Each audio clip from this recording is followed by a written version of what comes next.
കൃഷ്ണന്റെയും കൺമണിയുടെയും കല്യാണം ഡിസംബർ 22-ന്. അതെ, എല്ലാ വർഷവും ഡിസംബർ 22 ഉണ്ടല്ലോ.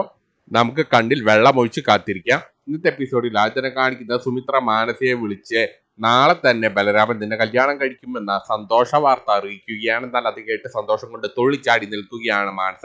തുടർന്ന് മാനസ പിന്നെ സുമിത്രയോട് ഇത് എങ്ങനെ ബലരാമനെ കൊണ്ട് സമ്മതിപ്പിച്ചു എന്ന് ചോദിക്കുകയാണ്. എന്നാൽ അത് കേട്ട് സുമിത്ര അങ്ങനെ എല്ലാ കാര്യങ്ങളും നീ ഇപ്പോൾ തൽക്കാലം അറിയണ്ട, ഇതൊരു സസ്പെൻസ് ആയി ഇരിക്കട്ടെ എന്ന് പറഞ്ഞുകൊണ്ട് സുമിത്ര ഫോൺ വെക്കുകയാണ്.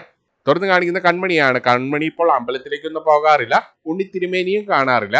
അതുകൊണ്ട് കൺമണി വീടിനകത്താണ് പതിവ് തെറ്റിച്ചുകൊണ്ട് പ്രാർത്ഥന.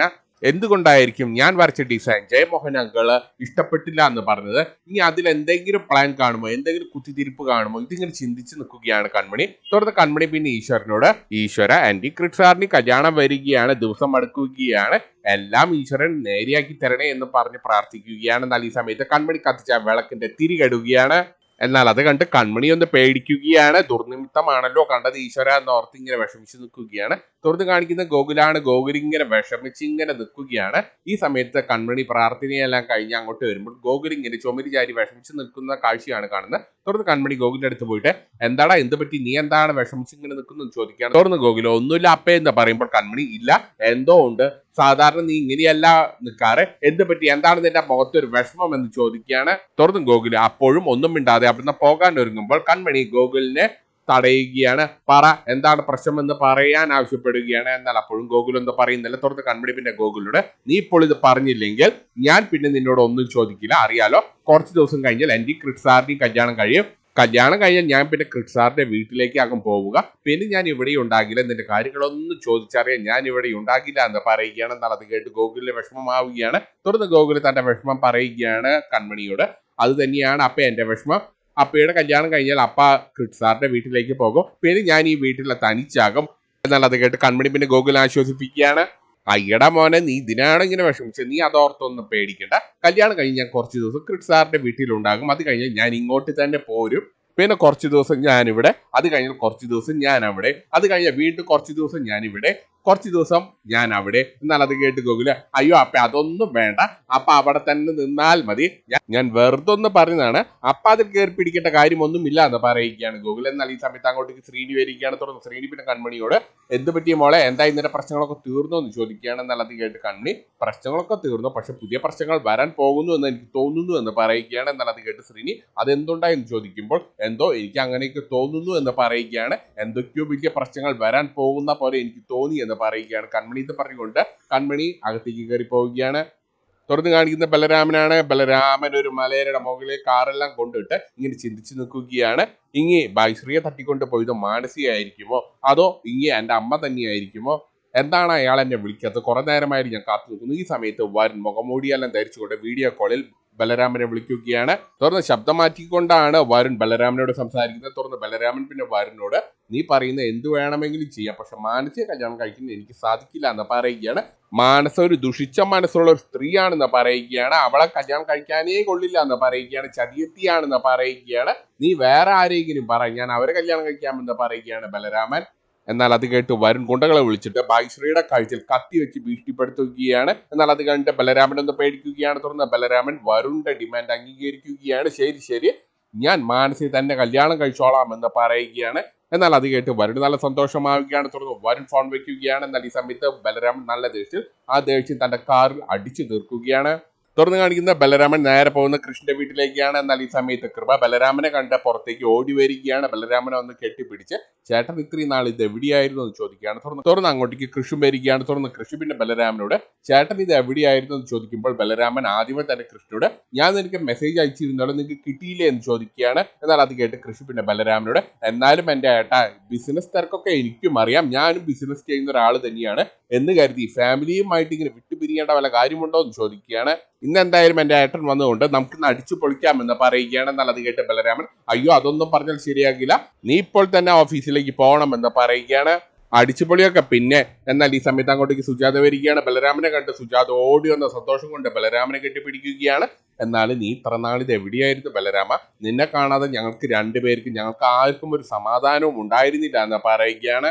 തുടർന്ന് കൃഷി ബലരാമനെ മാറ്റി നിർത്തിക്കൊണ്ട് സംസാരിക്കുകയാണ്. സത്യം പറ ഏട്ടാ, എന്തെങ്കിലും പ്രശ്നമുണ്ടോ? ഏട്ടന്റെ മൊത്തം എന്താണ് ഒരു സന്തോഷമില്ലാത്തതെന്ന് ചോദിക്കുകയാണ്.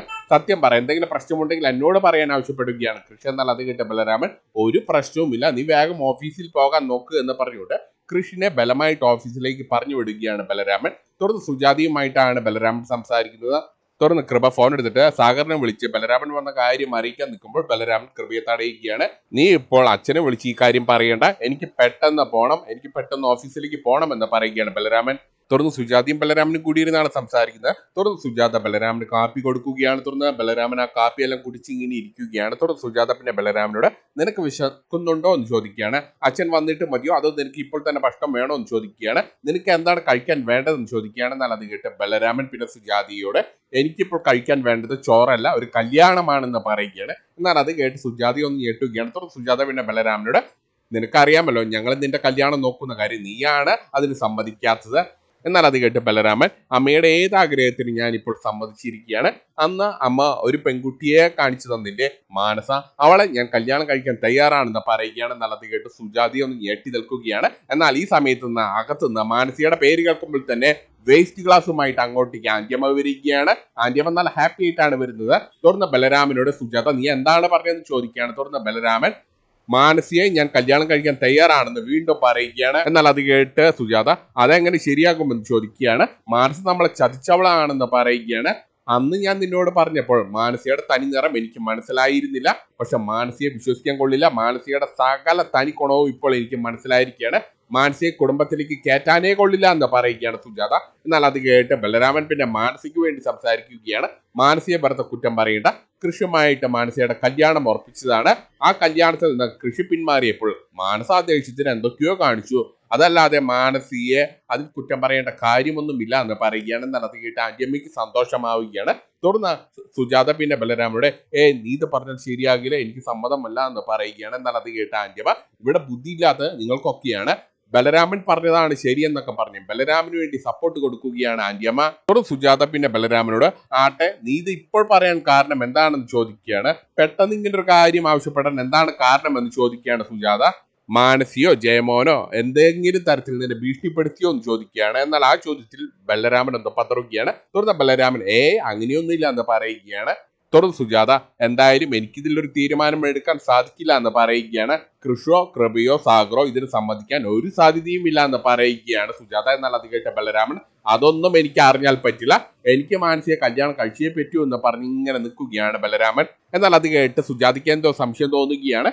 ഇതിലെന്തോ പ്രശ്നമുണ്ടല്ലോ എന്ന് സുജാതിക്ക് മനസ്സിലാവുകയാണ്. തുടർന്ന് ബലരാമൻ പിന്നെ സുജാതിയുടെ മറ്റൊരു കാര്യം കൂടി പറയുകയാണ്. മാനസിയെ എനിക്ക് നാളെ തന്നെ കല്യാണം കഴിക്കണം, നാളെ തന്നെ രജിസ്റ്റർ മാരേജ് ചെയ്യണമെന്ന് പറയുകയാണ്. എന്നാൽ അതും കൂടി കേൾക്കുമ്പോൾ സുജാതിക്ക് ഏതാണ്ട് കാര്യങ്ങൾ മനസ്സിലാവുകയാണ്. എന്തോ ഒരു പ്രശ്നത്തിൽ ബലരാമൻ വന്ന് പെട്ടിരിക്കുകയാണെന്നുള്ള കാര്യം സുജാതിക്ക് മനസ്സിലാവുകയാണ്. എന്നാൽ ഈ സമയത്ത് ആന്റിയമ്മ ഭയങ്കര സന്തോഷിച്ച് നിൽക്കുകയാണ്. മാനസിയെ ബലരാമൻ നാളെ കല്യാണം കഴിക്കുമെന്ന് സ്വപ്നം കണ്ടുകൊണ്ട് അയവർക്കിക്കൊണ്ട് ആന്റിയമ്മ അവിടുന്ന് പോവുകയാണ്. തുറന്ന് കാണിക്കുന്ന കൺമണിയാണ്. കൺമണിയുടെ മനോജ് ചേട്ടൻ ഫോൺ വിളിക്കുകയാണ്. കല്യാണ വിശേഷം അറിയുന്നതിന് വേണ്ടിയാണ് മനോജ് ചേട്ടൻ വിളിക്കുന്നത്.